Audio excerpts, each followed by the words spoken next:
It's our great pleasure to welcome back to the show Ben Rabidoux. He is the founder of North Cove Advisors, an institutional newsletter that specializes in Canadian real estate. Ben, thanks for coming back. Hey, Kev, good to see you. I just want to let you know that as a fellow Canadian, when I'm walking out on the street and people hear that I am the host of the Market Huddle, the interview that people bring up the most is that guy. You know, the guy that talked about real estate? I love that guy. That was so good. And I can't tell you the number of compliments I have gotten for that episode. So we just, when all this crap hit the fan in terms of Canada with Justin Trudeau resigning and lots of different things happening, we thought we'd get you back on. So thank you very much. So let's start with it's been over a year since we've had you last here. At the time, one of the issues that you had highlighted that was you were well ahead of the curve in terms of most people understanding was the problem with the population and the fact that a lot of Canada's growth was focused on this immigration surge that made it look much better. And actually, I have a great stat that in 2023, the Canadian economy grew 1.1%. But when you do it as a per person, it actually fell 1.9%, showing you how much immigration played a role. I would love to get, since then, the government's changed their tact. I would love to just for you to update us on where that is, how that's affecting the markets, and what you think going forward. Yeah, absolutely. I think that's actually the big story over the next couple of years for Canada. It's just the fundamental change that we're going to see going from a 3% population growth to a slight decline in total population if the federal government's projections are correct. So to rewind for the folks who maybe didn't catch that earlier podcast appearance, as you pointed out, we had massive surge in population growth, over 3% at peak. It was running at about 1.2 million, which is just an enormous run rate in a population of less than 40 million at the time. Now, I think when we say immigration, most people have in their mind the federal immigration target, which used to be around 500,000. They've since curtailed that a little bit, but that's normally what people think of. Permanent residency, we conflate with immigration. But the reality is that the term immigration, as we're using in this context, is sort of an umbrella that captures not just permanent residents, but importantly, non-permanent or temporary residents. Okay. And that second cohort was really what was moving the needle. And just to be clear, when we talk about temporary residents, we mean international students and work permit holders, and then a group that is fairly small but is starting to become more important in driving these numbers is refugee claims. So those are the three buckets that make up temporary residents. Okay. Now, the reason that's important is when we hit 1.2 million population growth, 800,000 of that was temporary residents. So you had this enormous surge in temporary residents. Part of it was sort of this lingering impact of the tightness of the labor market coming out of COVID, Right. and we sort of overcorrected on the other side of that. But a lot of it was this enormous surge in international students from all these mainstream kind of public colleges that exploded their enrollment, created second and third campuses that were just international students. But then in parallel with that, you had all these for-profit, I'll use the term college very loosely here. These were like a classroom above a burger joint that has honestly, some of them are hilarious. You see the pictures and it's like the chairs don't even match. It's like they got them from a bunch of yard sales, just stuffed them in a room. Like, it's hilarious. And they're charging people a fortune to come here and quote unquote study. And the reason that's important is because when you come here as a student, you're automatically given a postgraduate work permit. And so and then once you have that, it greatly increases the likelihood that you will get permanent residency. And so it was, bottom line is you had a huge surge. There was also, something I've been flagging for a while, and people don't like to hear this, but we had a tremendous amount of immigration fraud. And to the point where now the federal government has recognized this and actually curtailed some of these programs. So for example, Kevin, we had, so before a business hires a temporary worker internationally, they have to do what's called a labor market impact assessment. They have to show, in other words, that they can't fill that labor market need from the local labor force. All right. And that's a pretty low bar. They basically, it's a 98% approval rating. It's effectively a rubber stamp. They basically say, look, here's our job ad. We couldn't find someone we wanted. Let us hire some kid from wherever. Okay, Right. bring him here. Now, what we've come to realize is once an individual comes here on a work permit, it adds a lot of points towards their permanent residency application. So the way that we grant permanent residency in Canada is it's a rating system. You get a certain amount of points Okay. based on your age, your educational attainment, your language, all this stuff. But if you come here with a work permit, it adds about 50 points to that scale, which is a lot. It's a lot to, if you're borderline, it'll Right. tip you in favor of likely getting a permanent residency offer. So what a bunch of people realized is, hey, I can get a labor market impact assessment from the government, sell it on the open Oh, market for about $25,000 a pop. So come on. I'm quote unquote Really? hiring some. Oh, Kevin, this is such a big deal. You Google this, just Google labor market impact assessment fraud. It's been everywhere in the news. It's to the point where just to frame it for you, and I was screaming about this for years. We had the immigration minister come out and say that this was just like 2 weeks ago, come out and say we are no longer going to attach points to those labor market impact assessments because of the magnitude of the fraud. So here's Wow. a crazy stat for you, Kevin. So I pulled the data on this. In Canada, we have granted more labor market impact assessments in the past year than we have seen total growth in the labor force in employment. So we've so the number of labor market impact assessments we've granted is greater than the expansion in payrolls, which is crazy. So like when I say that like our immigration system is deeply dishonest from a number Yeah. of perspectives, like it really was. And so Yeah.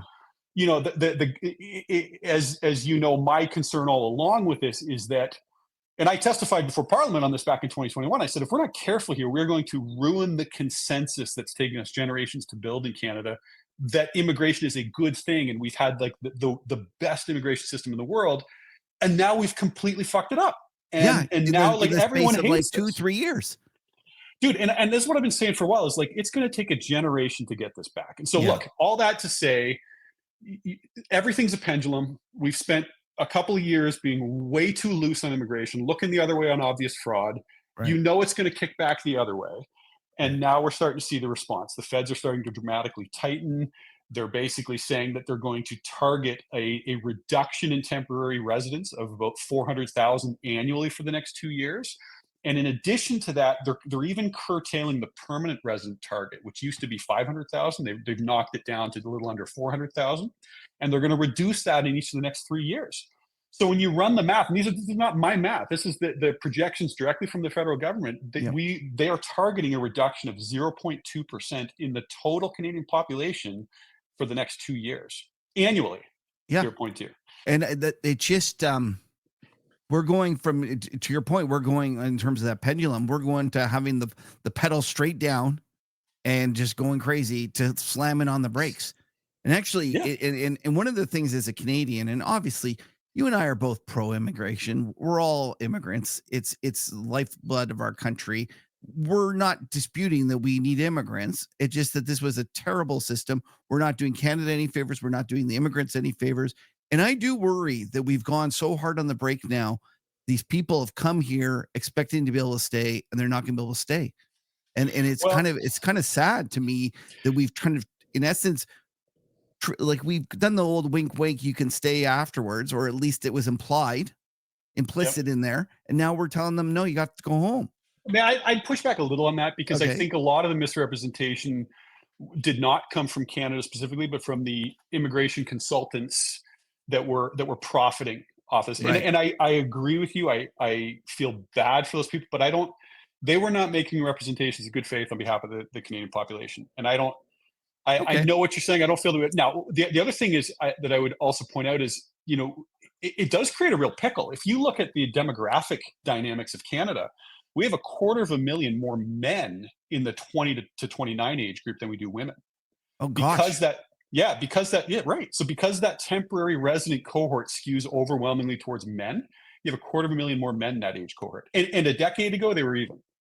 So Oh, what do you do that's with that? yeah. No, What, that's right? So terrible. and let me tell you this, Kevin. And this Yeah. is, again, you talk about unpopular opinions, but I'm just telling you something that'll be an issue in coming years. Um, y- y- to your point, a lot of people have come here under false pretenses, misled by recruiters. Parents took on debt to send them here, and now they're being told they're not going to get the PR that they were promised. A quarter of them, you're dealing with 3 million temporary residents in the country, skewed towards men, young men who Yeah. have And given we're up a going to lot to start come here.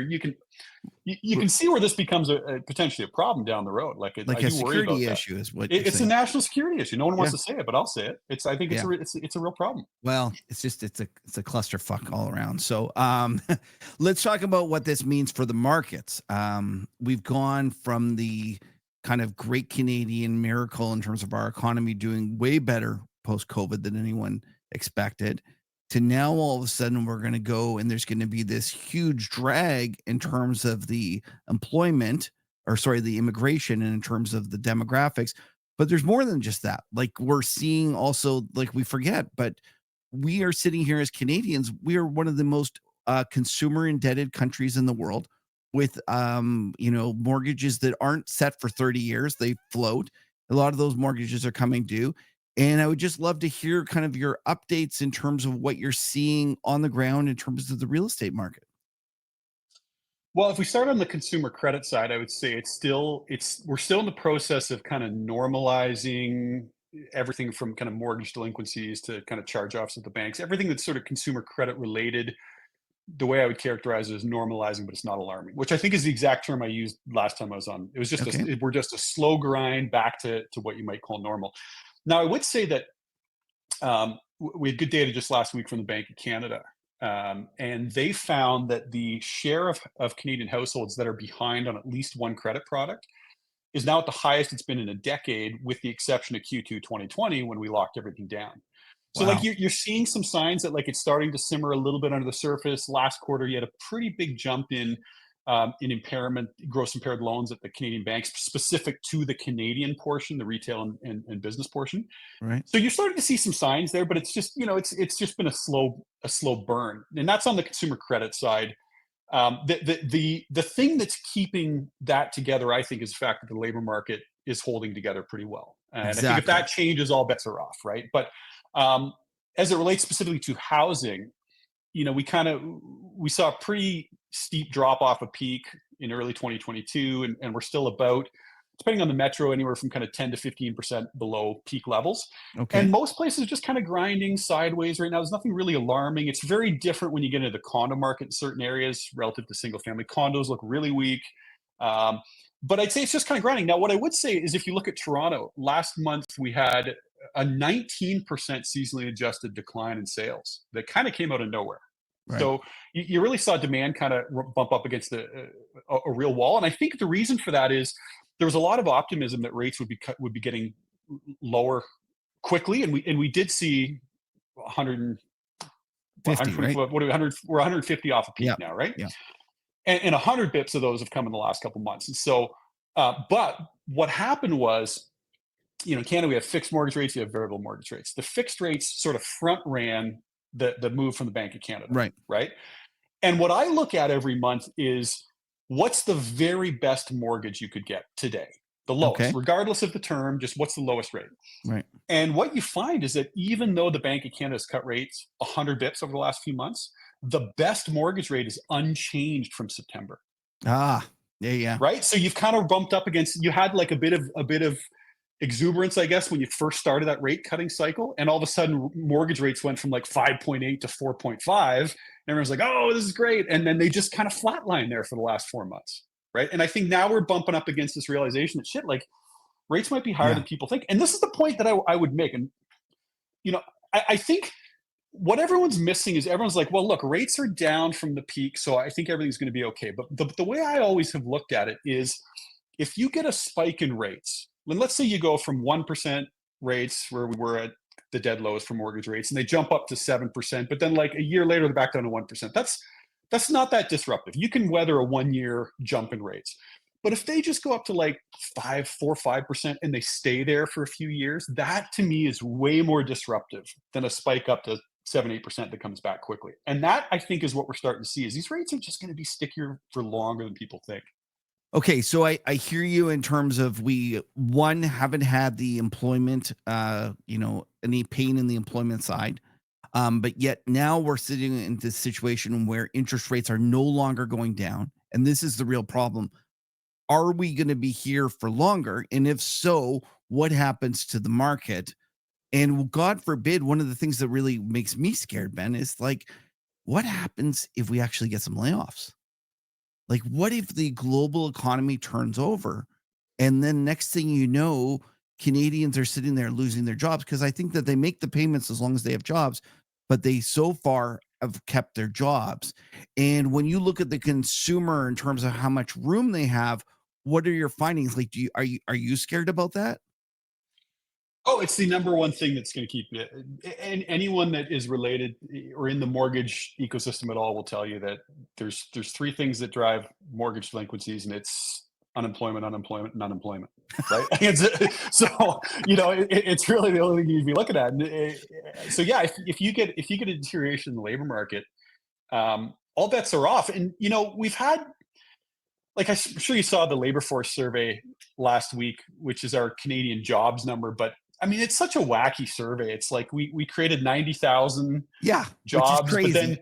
which is crazy. And then you dig into the internals, and it's like two-thirds of them were for people outside of the core working age cohorts. It's like a bunch of seniors went out and found jobs in December. Like, it doesn't even fucking make any sense. Like, it's just, One, you start looking at it, it's just. But what I would say, the reason I point this out is, um, so we've got the two main job data or job surveys, labor surveys in Canada. And the one moves the market, which is the labor force survey. But right? no one ever pays attention to payrolls, which comes out about 4 weeks later. Okay. And what we're finding right now is you're actually seeing a bit of a divergence between the two surveys, where the payrolls are starting to look a little soft. Like, we've seen 2 straight monthly declines, 3 in the last 5. Private sector payrolls are now negative, but yet you get this labor force survey that just keeps going like straight up. And one thing I would note is that any time in the past where we've had a divergence between the two surveys, Yeah. it's always been resolved by adjustments down towards payrolls Wow. rather Okay. than towards the, because you got to remember, payrolls are drawing from actual payroll remittance from the government versus the labor force survey that calls up a bunch of people like, hey man, did you lose your job this month? Right? So it's obviously better quality data. Right. Right? Yeah, and not only that, isn't there also an issue that really one of the biggest kind of employers has been the Canadian government? Yeah. Like, So I think it to is. that Like, point, yeah, last month. So let me tell you, I was looking at this last month. Of the 90,000 that were new jobs that were created, 40 were public sector, and yeah, that builds on top of 45,000 the prior month. So we've had now 2 straight months where we've seen the public sector expand by 2%. right. We haven't seen that since the economy reopened coming out of COVID, which is, I don't know, It's hard to weird. believe. It's weird, man. The data just, Yeah. that survey, man. I don't know how much I can't believe that moves markets the way it does. Well, one of the things that also kind of concerns me about this, and we haven't spoken about this new development yet, but let's face it, Pierre Poilievre is gonna be our next prime minister. And Knock I'm on wood. pretty sure the guy is not very keen on deficits and is pretty keen on cutting spending. And one of the things that worries me is the fact is if he goes and cuts spending too quickly, you could get a situation where the economy, at the very least, is going to have a shock, like a demand shock, and he could end up through his desire to balance the budget actually pushing us into recession. That's absolutely bang on. I think Yeah. that's, and I think he's aware of that is a risk. Oh, you But do? You think he he said, is? oh, he said for a while that Trudeau's had the party, he gets the hangover. And I think he's bang on. Like, I've heard him say that publicly. So I think he's aware of that. And the reality is, you just can't have the magnitude of growth we've seen in the public sector without it being matched by private sector payrolls, which is kind of where we're at right now. Okay, so that is I'm gonna put that as our show title, by the way. Trudeau gets the party, Pierre gets the hangover. Um, so let's just talk about one of the things that some on Wall Street have seen this shift of Trudeau stepping down and Pierre rising to the fore. And although we as Canadians have known about him for a while, it seems like some people are just waking up to him and they're listening to him and they're saying, "Here's a guy. He's going to cut taxes. He's going to get rid of regulation. He's going to be great. The Canadian economy is going to fly." And like you're hearing guys talk about how EWC, which is one of the ETFs that is Canadian stock market, is going to be up 30% in the next year. I was just wondering kind of what your thoughts are about this newfound optimism in Canada. Will Pierre be able to deliver on that sort of kind of expectations?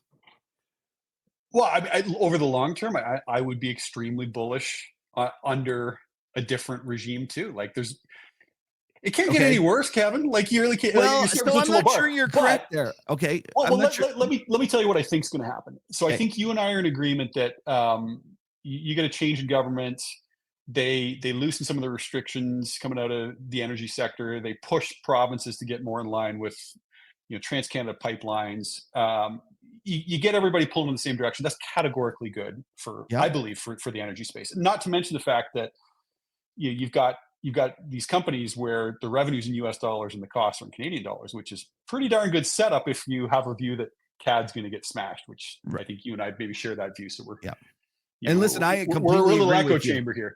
But Yeah. I would say, like, you got to remember a lot of the TSX's financials, and I would encourage people to go back and listen to what's the word? Not his when he was before he became the leader. He was in the finance committee, Okay. and so it's not his testimony, but his where he's interviewing the people testifying. Right. So Okay. whatever that term is, and you look at him interviewing or asking questions of the leader of CMHC, right? Anyone who's related, OSFI, anyone who's related to the governance of Canadian financials and the Okay. regulatory apparatus.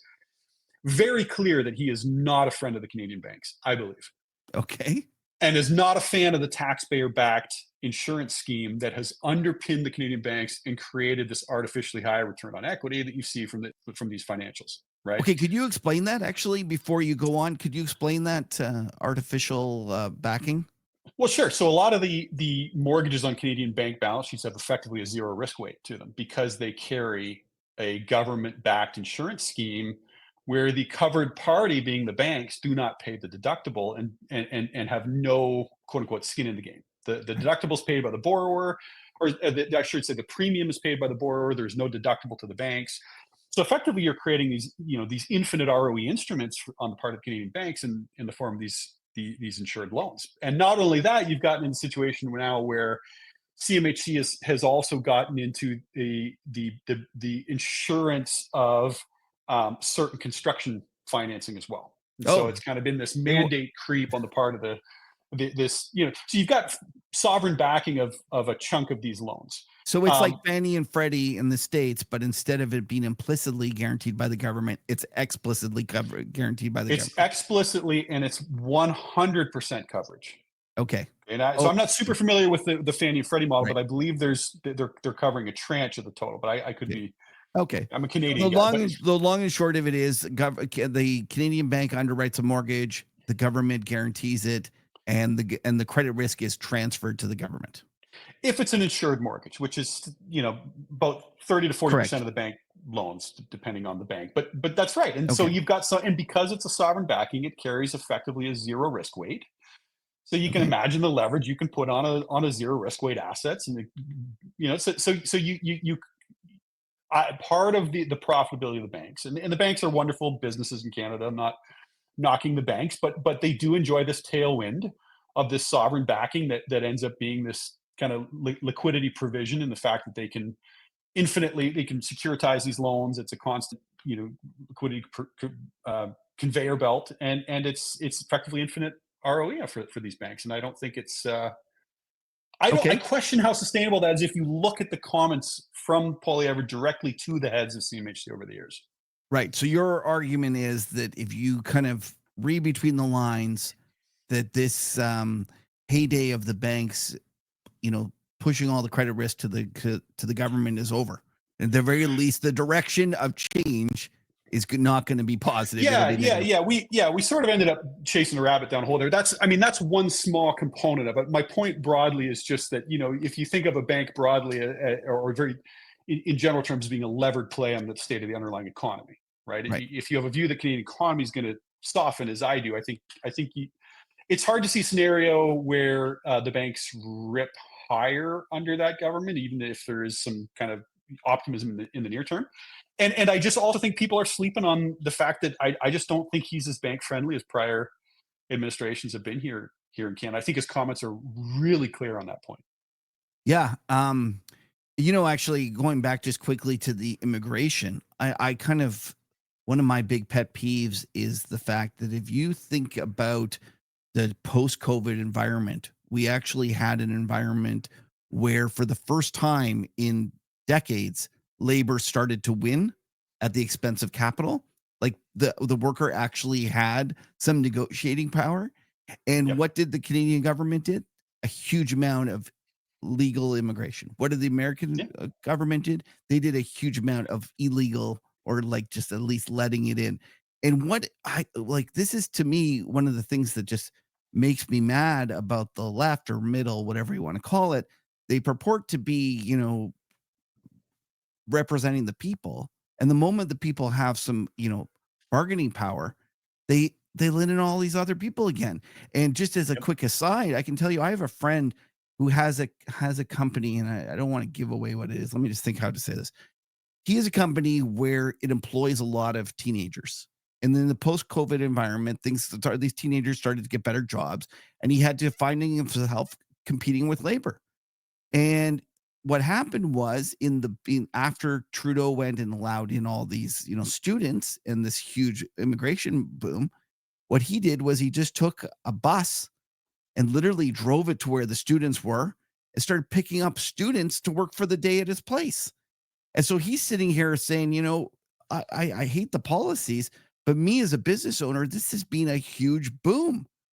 And I Yeah. just like to me, I tell you, man, he missed the boat though. He should have been selling labor market impact assessment for 25,000 bucks a pop. This guy's an amateur. you know, I should have you know talked to what? him. He's a listener, so he'll probably be listening. He'll probably know who I'm talking about. So one of the things that I just kind of find fascinating is that everyone is getting all excited about this change to the right and this deregulation, and I'm like, are you guys sure that that is actually going to be as beneficial to corporations as everyone thinks it is? Because in a lot of ways, it's been just nirvana for all these corporations because the left hasn't been taking care of the people, they've been taking care of the corporations.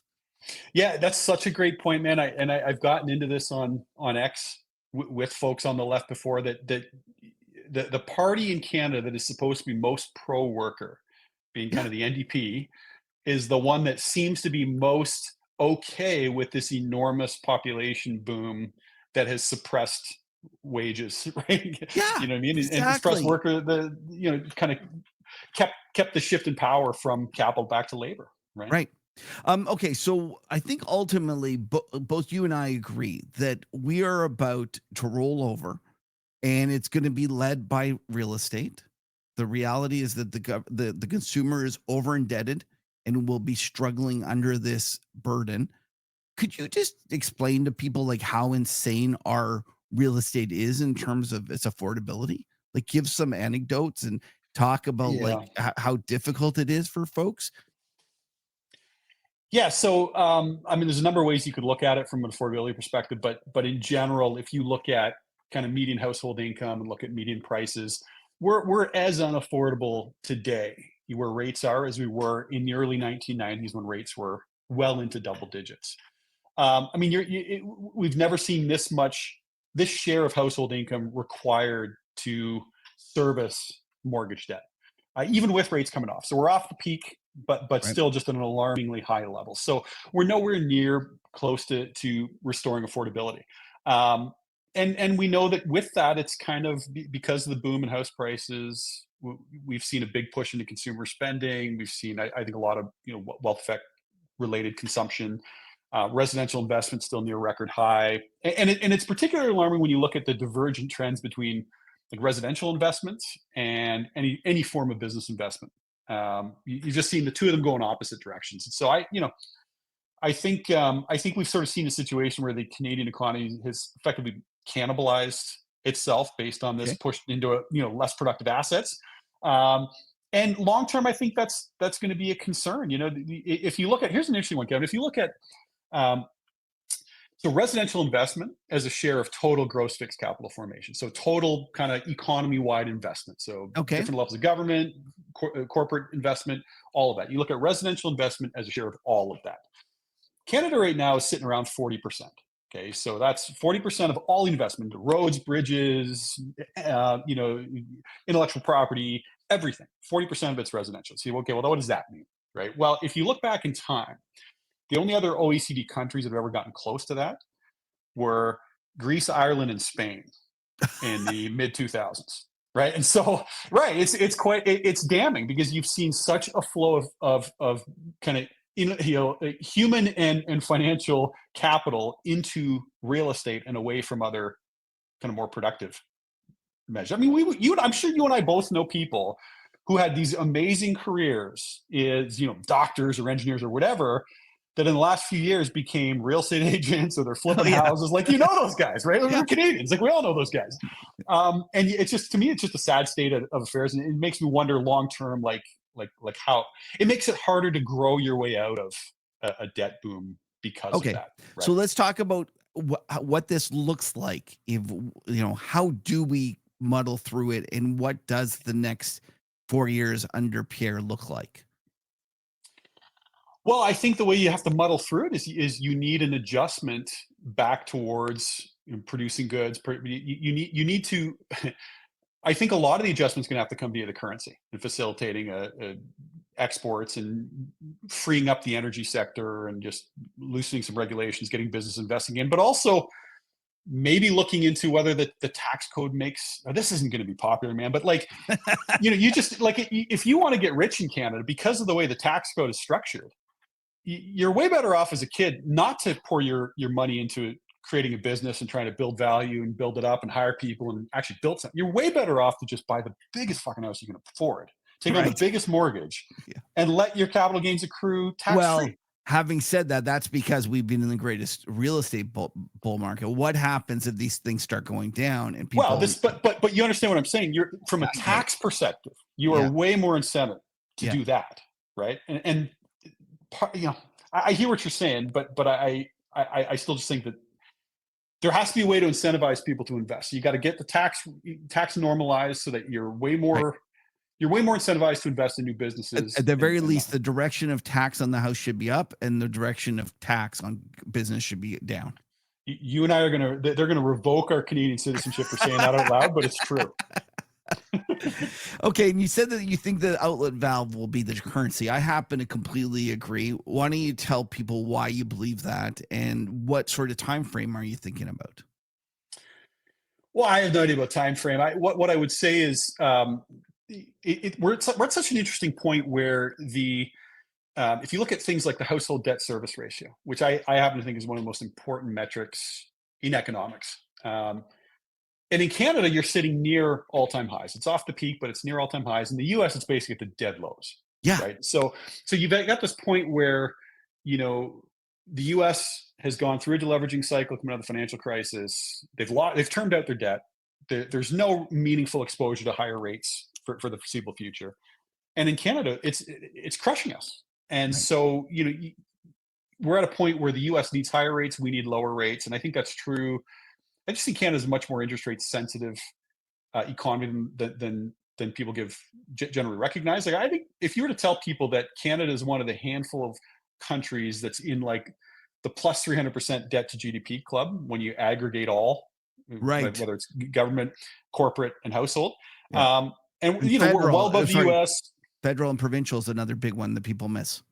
Yeah. So you aggregate all of that, Yeah. and we're one of, I think, 3 countries. It's like us, France, and China, right? Like it's a really small group that's that. And so you just think like who's most prone to feeling the pain from high rates, and then you layer on top of it the fact that the structure of our mortgage system is so skewed towards floating and short-term fixed rate debt that it's gonna hit us faster. So we're gonna need those rates lower. So from an interest rate differential perspective, we can argue how much that drives currency, but to me, that has to be the valve, and it's gonna force the Bank of Canada into a position where they have to cut more than a lot of other countries would.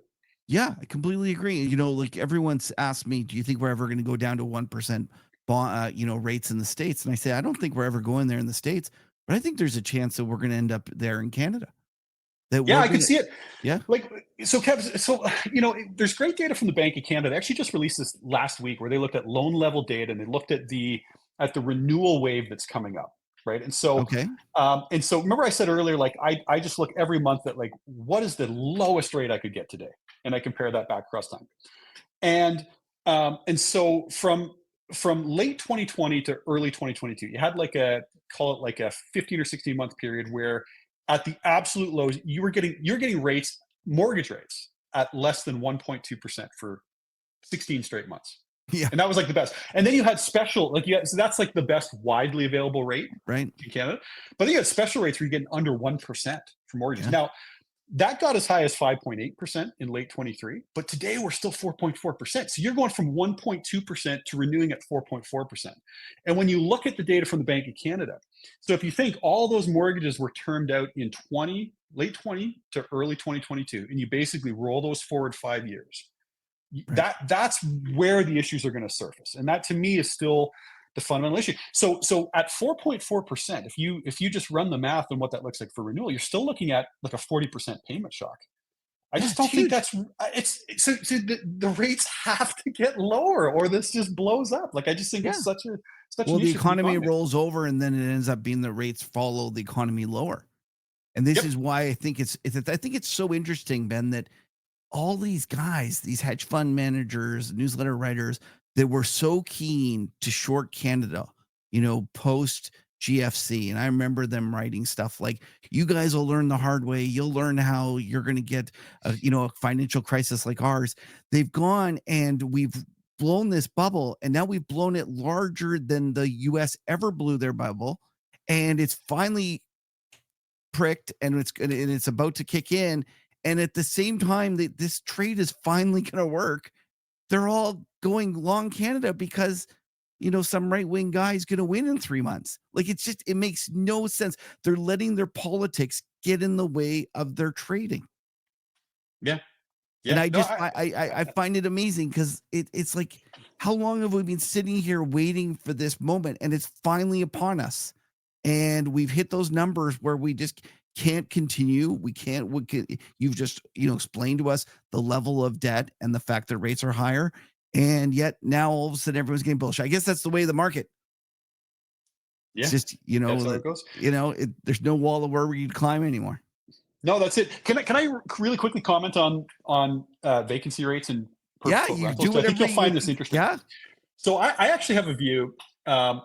So on the way up, when immigration was starting to ramp up, one of the things you have to know about Canada is we actually don't have exit surveys for people. Like we don't track people who are leaving, which is crazy. So if you come here They're with a permit, with a work permit, yeah, Kevin, I'm not. This is crazy, but yeah. this is the truth. So when you come with a work permit, we just assume that when the permit expires, you leave. There's no actual mechanism to track. I know this is going to blow your mind.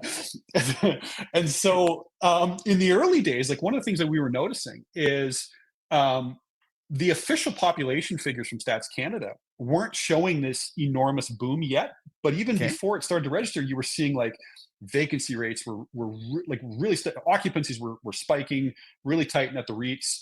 You were seeing Ah, things like the telcos were all of a sudden reporting this huge user growth from new international students signing up for phones and stuff. And so you kind of had this early view that like things were ramping up, and then Stats Canada revised their numbers and showed that big jump. Okay, okay. and so we undercounted the increase on the way up because we were overestimating the number of people that were actually leaving, and a lot of them Right. were staying. Now I think it's the opposite problem. I think that Stats Canada is undercounting the number of people who are leaving Ah, because of the tightness or because the labor market has got a lot more slack, because cost of living's up, because the pathway to permanent residency is no longer there. And so if you look at things like telco user growth, all of a sudden everybody's warning, but holy cow, our user growth's falling off a cliff. You ah. look at things, this is really interesting, like purpose-built rentals. If you look at some of the apartment REITs, they're all of a sudden reporting this slow, gradual decline in occupancy, which shouldn't be happening if we're still seeing growth where it is. Um, that's going to be interesting going forward because I don't think people realize how much purpose-built rental construction is happening in the country right now. Ah. You're going to find this interesting, Kevin. If you look at the number of apartment units under construction across the country, it is equivalent nationally to 6% of the existing rental stock. Holy smokes. Yeah. So in other words, over the next couple of years, we're going to expand the rental stock by 6% Just into as a time when everyone's where leaving. the, not just everyone's leaving, but literally the cohort that drives rental demand is Right. declining by 400,000 a year. So Wow. like, and not only that, you've got certain areas of the country where the rental boom is so enormous that you're looking at 15 to 16% expansion in the rental stock in the next couple of years. So one of the things I was saying, just really quickly to close the circle, is if you look at like, well, what's holding up Canadian CPI right now? It's basically it's just shelter. It's mortgage interest costs, which the Bank of Canada doesn't give a shit about, and it's rents, which are still running at 8% year over year according to CPI. Neither of those are going to be an issue in 6 months or a year from now, right? So anyway, That do is that as you wild. may, but No, it no, is that really is interesting. wild. You know what's funny? You mentioned that thing about tracking like cell phone usage and other things. I was talking to a buddy that is in private real estate, and he told me that a lot of times they watch electricity demand and water usage to get a feel for how many people are in their building. And Oh, interesting. this they could see, they track it. They were like, all of a sudden when we got that immigration wave, they were like, we could see it all of a sudden exploding. Like you have a building or even a house, and it's using twice as much electricity or twice as much water, and you're like, well, there's more people in there than everyone expects. So I thought that was an interesting comment. That's an interesting way to look at it. Yeah. Um, all right. What I've asked you a lot of things. Are there anything else on your mind? What have I missed? What are the things that are like, give me some fun anecdotes you're hearing on the ground? Like Oh I man. hear. Okay, I'll give you one. Okay, here's a hot take for you. Oh God, this is probably gonna open a can of worms. I'll try to make it real quick. Okay. Um, there are real problems coming in the new condo market, and Okay. I mean real problems coming. And I actually think in the next year or year and a half, you will probably see some sort of a government. I don't want to use the term bailout, but you're going to need to see like a CMHC backed zero interest inventory management loan for developers to avoid, I think, like pretty major losses on some of these condo construction loans. Really? And the reason for that, I'll be really quick here, as quick as I can. But if anyone wants to know the full story, I can walk them through it. But in Canada, the way that we sell condos, or the way that we build condos, is you have to pre-sell 70% of the units before the banks will give you financing. Okay, so developers have to go out, pre-sell them, get commitments to buy when they complete. They collect the deposit, verify, identify, all that crap. Now, for the longest time, it was really weird. Like in Toronto, if you were to buy a new condo, you would pay a premium to a new unit in the resale market. So in Right. other words, I walk into a development site, I'm buying off plans.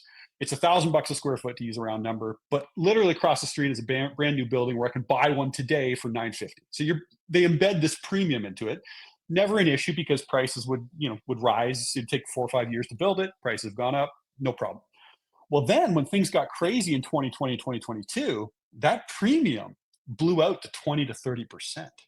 So Just now all of a sudden they were selling new condos for like 1,200 a foot, and across the street, the identical unit, freshly built, is like right. 950.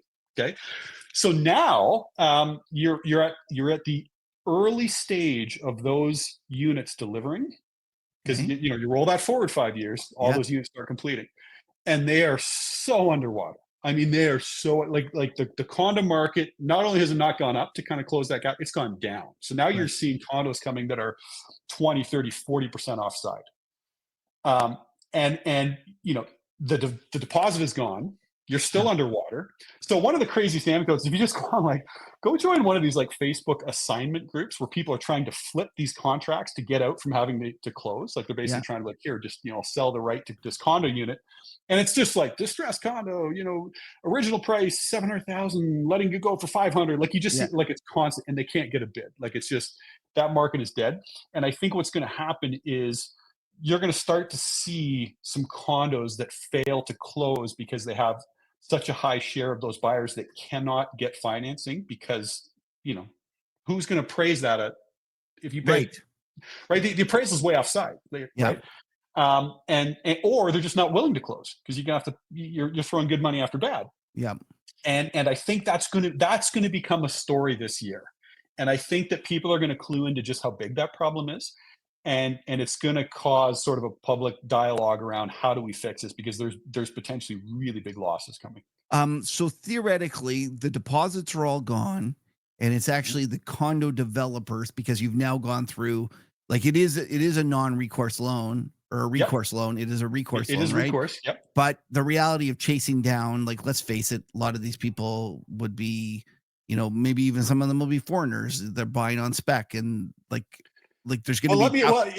tough. Well, here's the crazy one, Kev. So I Okay, was talking to a lawyer about this. I know you love this. Oh, you were maybe there. I think at that dinner we were talking about yeah, this, yeah, and the guy was like, "Well, here's the thing. So if you talk to the banks, you're like, is this a problem?" The banks will go, "No, it's not a problem because we insist that all the buyers get like a soft pre-approval, so that we kind of know that they have, in theory, the ability to close on that mortgage." Okay, right, he's like, "Yeah, that's fine, but a pre-construction condo contract does not show up on a credit bureau." right, So they might be able to test that one, but they don't see that you've also signed up for another three or four of them. So they have no idea. And this guy was like, "We see that all the time." He's like, "5 years ago, we never saw someone coming with like three, four, five." You're like, "What do you do for this?" He's like, "Oh, I'm a teacher. My wife, is whatever." Like, there's yeah. nowhere near the capacity to come up with millions of dollars in mortgage debt to close on these things. And It's none of like them the intended to. They Dennis tended to Gartman. assign it.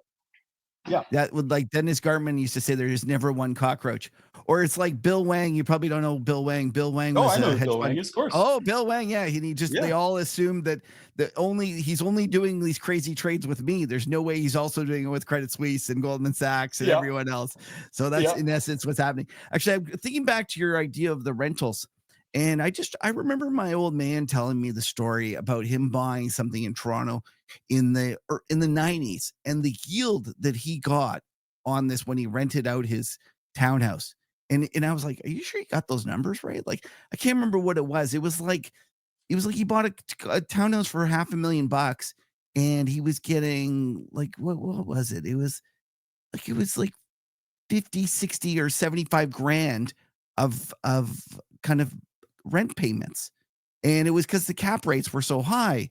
And Yeah. as you explained to me this thing about all these rents coming due, I thought, you know what? That's actually kind of what we need is we need this to flip back to where housing is trading at a point where it actually makes sense to rent it back out. Like it's like, Yeah, the I three agree. stages. Like we went from something that trades on a cash yield to something that trades kind of fair. And now we've gone to the Ponzi stage where the only way it worked was for you to assume a growth in the price, right? Yep. And like your Yep. condo example is the perfect example. And it's just Well, those and guys they weren't expecting to have to close. They all thought they could flip it to somebody else right. before closing. So they're all fine. Um But you know what's interesting, Kev, on that point? Rentals.ca. For any of your listeners, go on rentals.ca. They have a monthly rental report. 7 of the top 10 biggest Canadian metros are seeing significantly declining rents on a year-over-year basis. So, like, it's moving in the opposite direction. So, the delta between where prices are currently and where they need to get to justify the cash flows is moving away from them. Well, yes, because rent is going down, but the housing has to go down as well. Like that's the reality. 100%. And I agree. like our buddy Louis Vincent Gav was on the show, and he often said this about China, and he talked about the fact that everyone's lamenting the fact that housing is going down. But he says, if you're a young person, you actually want housing to go down. Why would you want it to be more expensive? And ultimately, it's probably not good for us to go and actually have such expensive housing. We should have cheaper housing. The trouble is we've made such a mess and people have got so much debt that this Yeah. correction is going to be way more painful. Well, the And problem is it's such a small country, Ken. We got nowhere to build, right? We're such a tiny little.